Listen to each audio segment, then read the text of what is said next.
জিম্বাবুয়ের বিপক্ষেও চরম ব্যর্থ লিটন দাস। প্রথম ম্যাচে 1 রান করার পর দ্বিতীয় ম্যাচে করেছেন 25 বলে মাত্র 23 রান।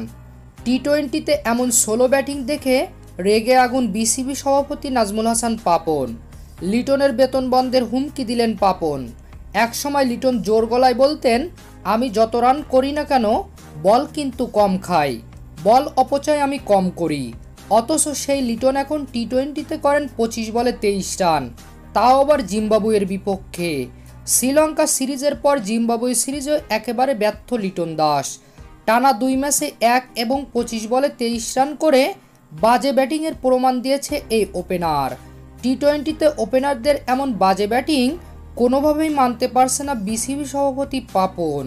তিনি বলেন, সামনে বিশ্বকাপ, সব দলের ওপেনাররা সেখানে পারফর্ম করবে, অথচ আমাদের ওপেনারদের যাচ্ছে তাই অবস্থা। লিটনের ব্যাটিং দেখলে মনে হয় সে টেস্ট খেলতে নেমেছে, রান করা ভুলে গেছে সে।